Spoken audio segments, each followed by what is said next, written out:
this was our 2:00 session on the last day, but we just ran out of time and wasn't able to get to it. And really, I thought it was, I liked the way that we wrapped it up with Anna and Shelley, reminding everyone that your ultimate currency is the 5-star review. There's just nothing more important. And you could see the importance and job that these guys, they're putting into it. So I was like, you know what, we're going to stop there. That's like the perfect stopping point for this meeting. So I thought it climaxed well there. But I want to share this with you guys today over the next 10 minutes, 15 minutes.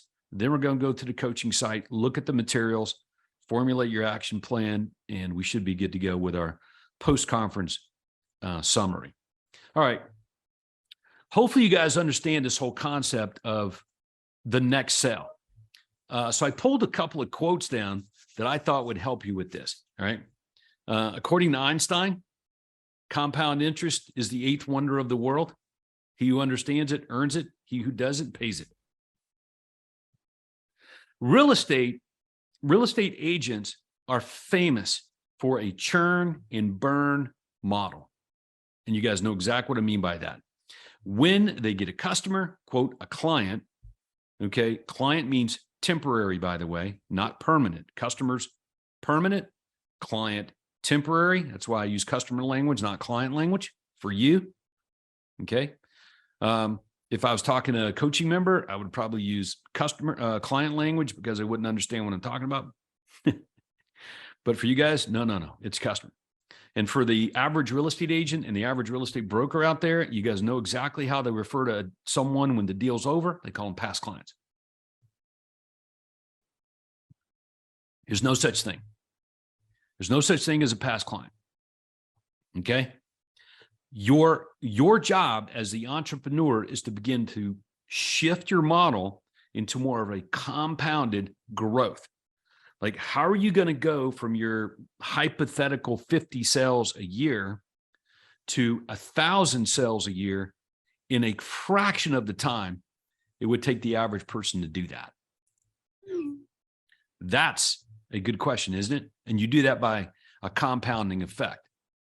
So this game that some of you guys are playing, which is, I'm going to run out and spend a lot of money and I'm going to get a customer and I'm going to convert him to a buyer or a seller, and I'm going to get them into their house, and then I'm going to run out and get another one, do the same, and run out and get another one, repeat. I'm going to put some energy and effort into getting some referrals. Okay. And we've already agreed if you were paying them, you'd get more referrals. That would totally change the focus on it.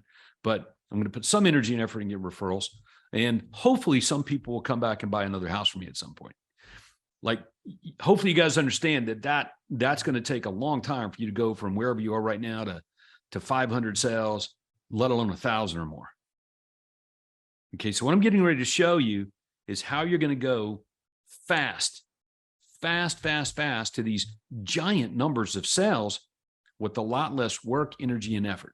And that's just understanding the concept that there's always a next sale. If there's no such thing as past clients, only lifetime customers, then you're right. There is a next sale, right? So the first sale that you're making to people is you're selling them on you, okay?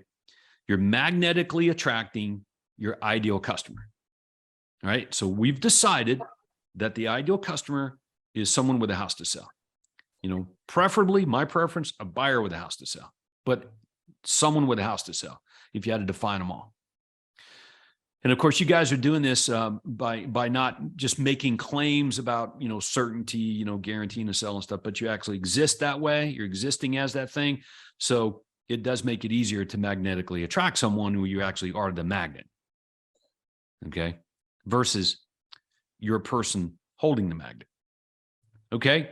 So that's how that works. That's the first sale. They have to agree that they want you, and they sign that agreement with you. That is the first sale. Make no mistake about it. Why is that a legitimate sale? Because you're going to use that customer to get more customers. If you don't have that customer, if you don't have that listing, you can't use it to get more business. So it is a sale. You can cash in on that sale right now. And we had a pretty good session on that in Cancun. Okay, got it? That's the first sell. And you got to make a big deal out of that by monetizing it, even if you don't sell that listing. The next sell, you need to get that thing sold.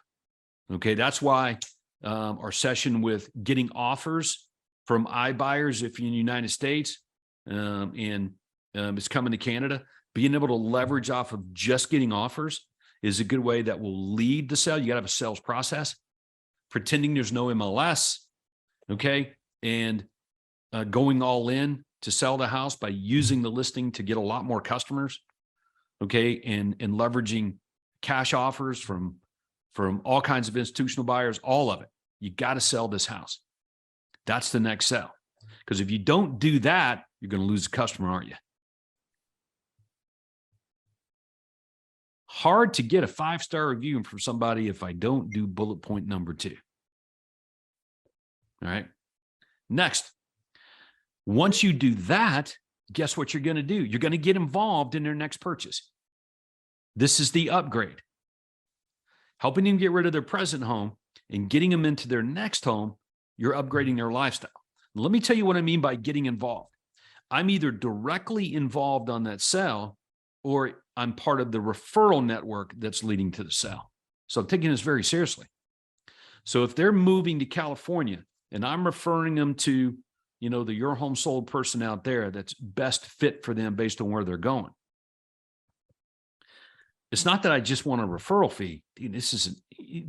I'm part of their upgrade, their lifestyle. That's our mission. So we got to connect them to the right person that's going to be able to best help them in that present situation. Yes, I'll get a referral fee. That's cool. But remember, the person has roots where they're moving from. So they know people here. All right. That's where the referral business is going to come from and others. Okay. But most people don't move out. Some customers do, but most don't. But even if they do, you can cash in on that sale. So you can see the further we go through the sales, like the numbers diminish. That's why the last sale that we're going to get into is so important.